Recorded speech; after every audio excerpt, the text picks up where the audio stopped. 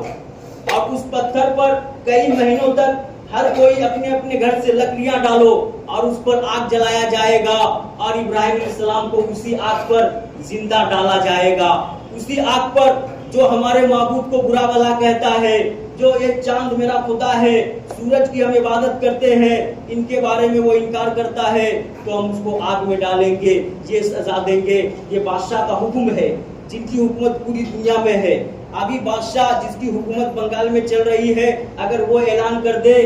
کہ اگر کسی نے بھی ووٹ نہیں دیا تو اس کا آئی ڈی بلاک ہو جائے گا, آدھار کارڈ کوئی کام کا نہیں رہے گا, تو دور دور سے لوگ گھر کو آ جائیں گے, ووٹ ڈالنے کے لیے تیار ہو جائیں گے. اسی طرح نمرود بادشاہ نے حکم دے دیا کہ تم تمام کے تمام لکڑیاں جمع کرو اور اتنے گز کی 30 گز کی لمبا ہاتھ کا ایک پتھر کی دیوار تیار کرو اور 20 گز چوڑا ہونا چاہیے اور ہر کوئی اس پر لکڑیاں ڈالے. لگ بھگ 2-3 مہینہ اس پر لکڑیاں پھینکے اور جو لکڑیاں نہیں ڈالے گا یا ابراہیم علیہ السلام کے ساتھ ہو جائے گا تو ان کو بھی ابراہیم علیہ السلام کے ساتھ ان آگ میں ڈال دیا جائے گا. برادران اسلام نمرود بادشاہ نے یہ اعلان کیا. اب سب خوف زدہ ہو گئے, یہ بادشاہ کا حکم ہے, یہ کام کرنا ہی پڑے گا. جب وہ دیوار پتھر کی تیار ہو گئی 30 گز لمبا اور 20 گز چوڑا, اب کئی مہینوں تک اس پر لکڑیاں ڈالتے رہے. اب جب آگ لگانے کا وقت آ گیا تو نمرود نے آگ لگایا اور آگ کے انگار, آگ کے شعلے بالکل آسمان سے باتیں کرنے لگے. اس طرح آگ پھیلا,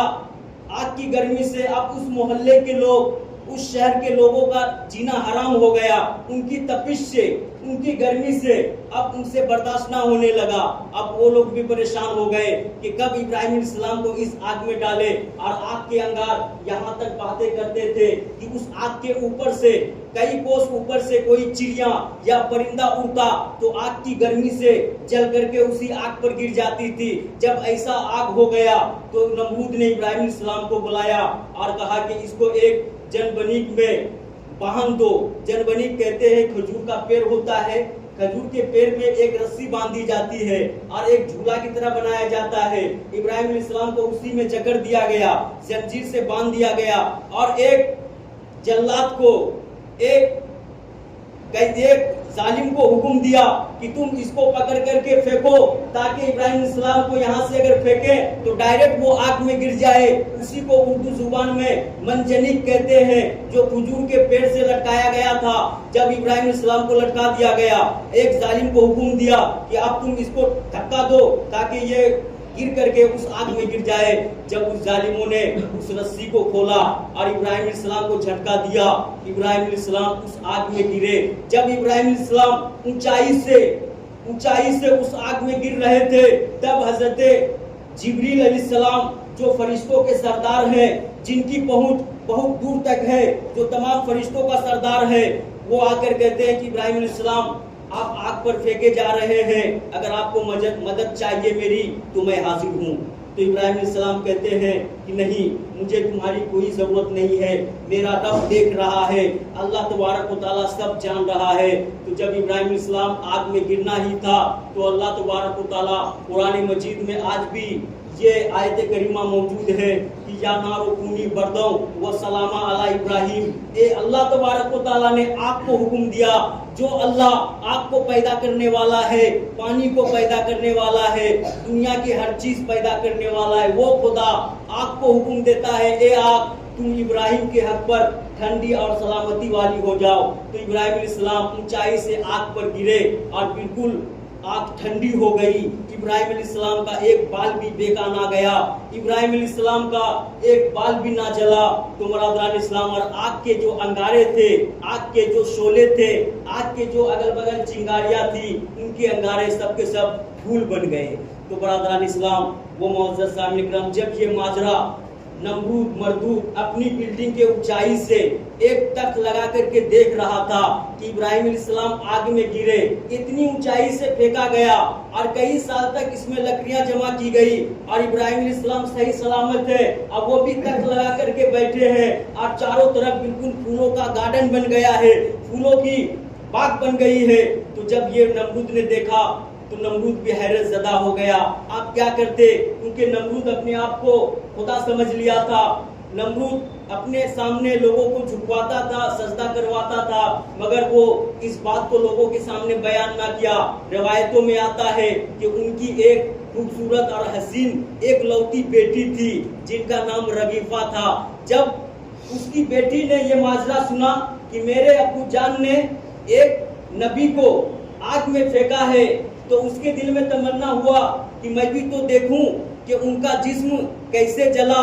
وہ جلا ہے کہ سلامت ہے۔ تو ان کی ایک لوتی بیٹی جن کا نام رگیفہ ہے، باغ کی بلڈنگ کے اونچائی سے چڑھ کر کے دیکھتی ہے کہ ابراہیم علیہ السلام کا کیا حال ہوا۔ دیکھتی کیا ہے کہ ابراہیم علیہ السلام صحیح سالم ہے، بالکل تخت لگا کر کے بیٹھے ہیں، آگ بالکل پھول بنا ہوا ہے۔ تو وہ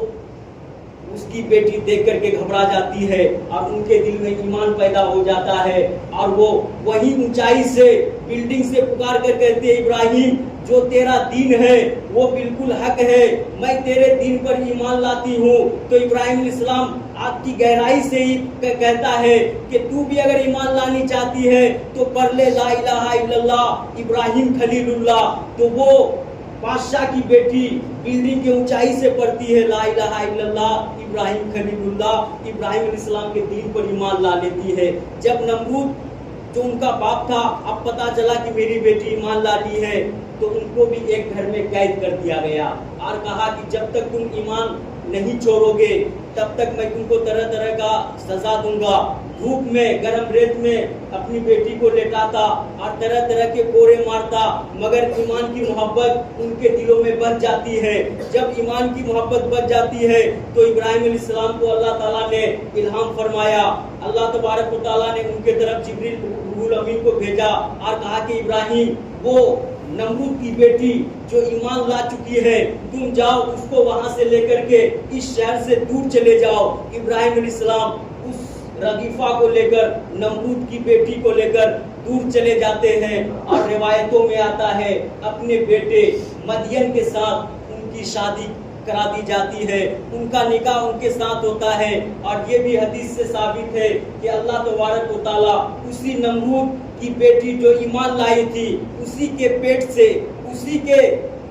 شکم مادر سے اللہ تعالیٰ نے 20 نبی کو پیدا فرمایا۔ تو برادران اسلام و معزز سامعین کرام، دیکھیں اللہ تبارک و تعالیٰ جس کو ایمان کی دولت سے سرفراز کر دے، چاہے اس کا باپ ظالم ہو یا چاہے پوری دنیا پر حکومت کرنے والا ہو، ایمان جس کے دل میں آ گیا تو ان کا صلہ دیکھیے اللہ تعالیٰ نے اتنے نبی کو مبعوث فرمایا۔ اللہ تبارک و تعالیٰ سے دعا ہے کہ اللہ تبارک و تعالیٰ ہم سبھی کو ابراہیم علیہ السلام کی سنت کو اپنانے کی توفیق و رفیق عطا فرمائے